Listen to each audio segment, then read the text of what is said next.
Shalom, selamat pagi. Tuhan Yesus baik dan memberkati hidup kita. Saya percaya di hari-hari ini kita sedang hidup pada masa terjadi kontradiksi. Kitab Wahyu mengatakan orang yang najis akan tambah najis. Orang yang kudus akan makin kudus. Orang yang jahat akan tambah jahat. Tetapi orang benar akan semakin benar.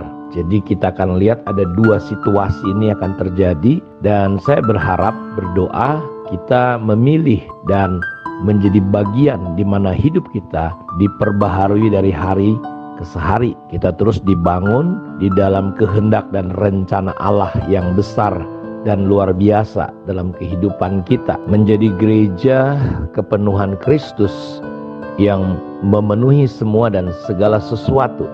Jadi kita bukan hanya sekedar bertumbuh, tetapi kita bisa menjadi saluran rencana Tuhan atas kehidupan kita. Dimulai dari hidup kita pribadi, keluarga kita, dan di mana kita tertanam dalam sebuah gereja lokal.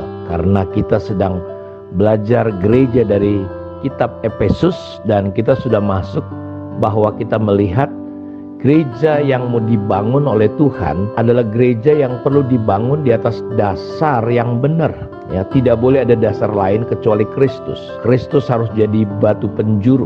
Dibangun di atas dasar rasul-rasul dan nabi. Ya, jadi bukan hanya 3 jawatan yang lain, guru, gembala, penginjil, tapi gereja perlu dibangun di dalam dasar, di atas dasar pengajaran rasul-rasul dan nabi. Kita masuk dulu dalam pelajaran tentang apa itu rasul. Karena kita lihat di Kisah Rasul pasal 2, di sana dikatakan gereja mula-mula, ya, sebelum mereka akhirnya meledak menjadi gereja kepenuhan Kristus, membawa dampak yang luar biasa. Itu dimulai karena mereka setelah pertobatan, mereka bertekun di dalam pengajaran rasul-rasul.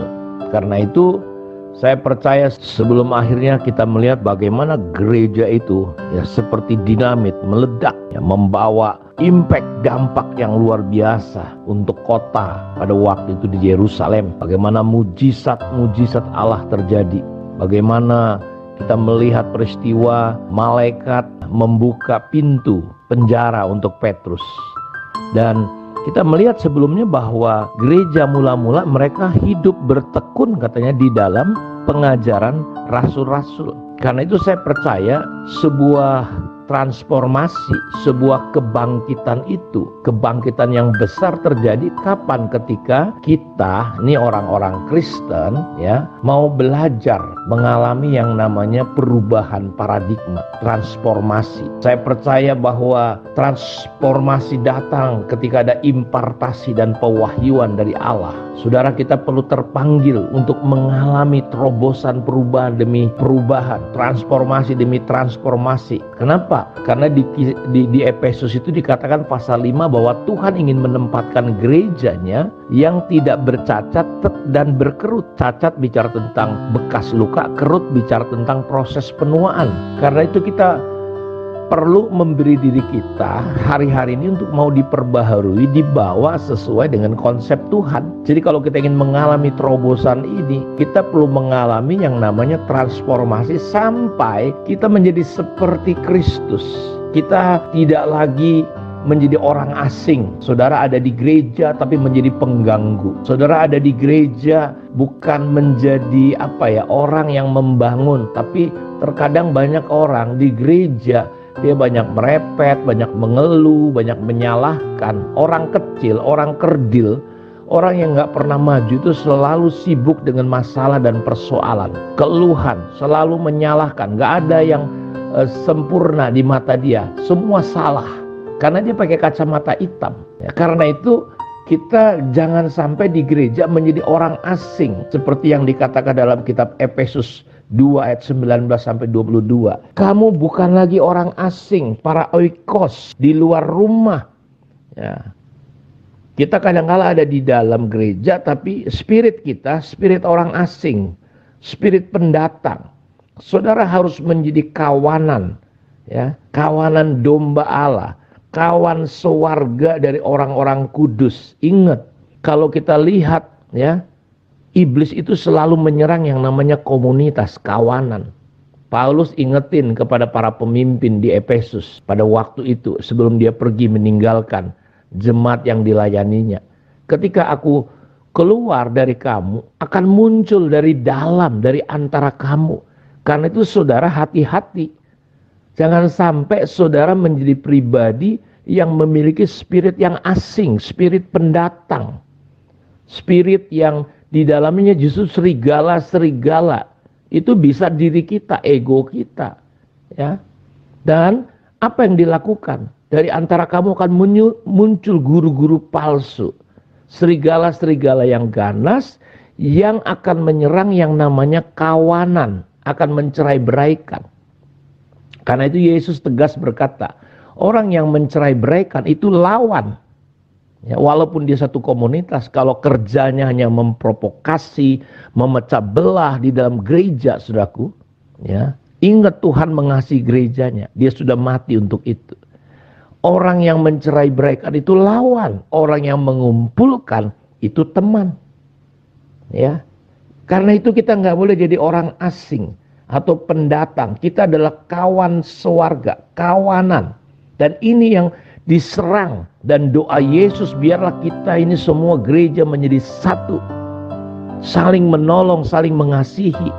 Gak penting gereja apa, organisasi apa yang kita bangun, tapi biarlah banyak jiwa-jiwa dimenangkan. Ya, kita harusnya mancing di laut, menjangkar di laut, kita menangkap ikan di laut, bukan di kolam. Apalagi akuariumnya dipindahkan sekalian. Ini sekarang lagi zaman yang luar biasa dunia gereja hari ini saya melihatnya. Dan gak kebetulan kalau saya sedang menyampaikan gereja dalam konteks gereja Efesus ini, di mana gereja perlu dibangun di atas dasar para rasul dan nabi dan Yesus sebagai batu penjuru. Ya, kita sebagai kawan sewarga dari orang-orang kudus dan anggota-anggota keluarga Allah yang dibangun di atas dasar para rasul dan para nabi dengan Kristus sebagai batu penjuru. Di dalam Dia, lihat, setelah dibangun dalam konsep ini, di dalam Dialah baru tumbuh seluruh bangunan, rapi tersusun, gak kacau balau, saudara-saudaraku. Banyak orang pengen pelayanan, ya, tapi gak mau terikat. Ya, oh, ada mau bikin kegerakan, revival. Ya, ayam itu kalau kepotong, saudara-saudaraku, gerakannya lebih hebat loh dari ayam yang normal. Kadang-kala kita nggak sadar, kita sedang masuk dalam tipu daya iblis. Di dalam Dia baru akan muncul ayat ini. Dalam Dia tumbuh seluruh bangunan, rapi tersusun, menjadi bait Allah yang kudus. Di dalam Tuhan, di dalam Dia kamu juga ikut dibangunkan menjadi kediaman Allah di dalam Roh. Jadi seluruh bangunan tersusun rapi menjadi satu. Bangunan yang kudus. Jadi kalau saudara perhatikan di sini, kita menemukan satu prinsip kesatuan. Kita umat kudus. Kita terus bertumbuh, bersatu, rapi tersusun menjadi umat Allah yang utuh. Jadi tidak mungkin kita bekerja sendiri. Kita membutuhkan satu dengan yang lain. Kita membutuhkan gereja-gereja lain juga seperti batu-batu yang walaupun berbeda-beda ukuran dan bentuknya, tapi disusun dengan rapi menjadi satu bangunan. Jadi saudara harus mengerti, walaupun kita berbeda, kita ngerti fungsi kita. Jadi bukan jabatan-jabatan yang kita kejar, tapi kita berfungsi. Saya mengajarkan bahwa panggilan tertinggi kita adalah menjadi seperti Kristus dan menolong orang lain untuk bertumbuh seperti Kristus. Dan mereka melakukan yang sama. Jadi bukan gereja hanya sekedar saudara-saudaraku gereja yang seperti yang kita lihat sekarang, tapi dibangun di atas dasar rasul dan nabi. Di Efesus 4 ayat 11-12, Dia yang memberikan rasul maupun nabi-nabi, baik pemberita-pemberita Injil maupun gembala-gembala dan pengajar-pengajar, untuk melengkapi kita. Jadi kalau saudara perhatikan jawatan-jawatan ini, khususnya dua jawatan yang memang jarang dan hilang, dan saya percaya Tuhan sedang pulihkan, adalah untuk suatu pembangunan tubuh Kristus, sehingga gereja menjadi gereja yang alam maut tidak bisa menguasainya. Ya, ini yang kita doakan saudara. Kalau kita lihat sebentar dalam Efesus 4, untuk apa? Dan gereja yang dibangun di atas dasar rasul dan nabi dan 5 jawatan ini bekerja, kita yang pertama akan mencapai pada kesatuan iman. Ya, kita punya pemahaman iman yang benar, yang sama. Saudara lihat hari ini seperti apa gereja? Hanya masalah nama Yahweh, Hamasia, bahkan sekarang ada pengajaran yang berkata, wah kalau siapa menyebut nama Yesus terkutuk, gak didengar doanya. Saya punya teman saudara, ya, sekarang dia jadi pendeta, teman saya Pak Estra Kunarats. Dia satu hari karena papahnya bekerjanya adalah baterai, air baterai itu di rumahnya dia menghirup, sehingga satu hari dia mengalami kerusakan paru-paru yang parah, keluar darah tiap hari dari hidung, dari kuping, dari mulut.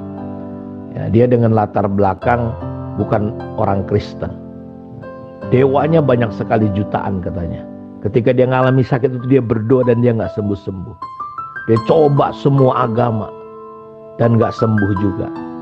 Tapi satu hari dia bahkan dia tidak berdoa pakai nama Yehova, Yahweh, Hamasia. Dia cuma berdoa begini, Tuhannya orang Kristen, kalau benar kau ada, sembuhkan aku. Saudara, besok paginya dia tertidur enak malam itu. Besok paginya tidak ada satu darah pun, tetes darah pun di tempat tidurnya seperti yang biasa-biasa. Kita lihat. Saudara, jangan pikir Tuhan itu seperti kayak saudara. Jangan batasi Tuhan lah dengan kepintaran dan otak kita, seolah-olah Tuhan gak ngerti siapa yang dituju.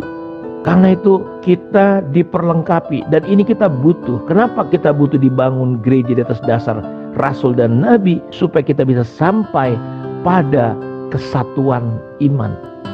Iman yang teguh, iman yang dibangun di atas dasar Yesus Kristus. Iman yang adalah dasar dari segala sesuatu yang kita harapkan, bukti dari segala sesuatu yang tidak kita lihat. Iman yang membuat kita bisa mengerti hal-hal yang tidak kelihatan itu. Yang kelihatan berasal dari yang tidak kelihatan. Kita perlu bertumbuh dengan pengertian ini. Kita perlu naik pada tingkat pengetahuan yang benar tentang anak Allah. Dan karena waktu kiranya Tuhan memberkati kita akan terus mendengarkan saat teduh suara gembala dengan topik gereja yang dibangun di atas dasar para rasul dan nabi.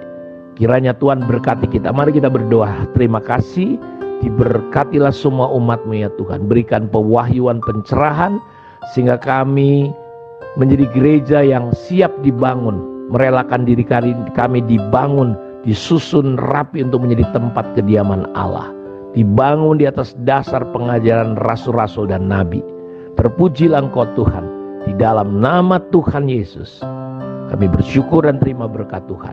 Amin. Tuhan memberkati kita semua. Shalom.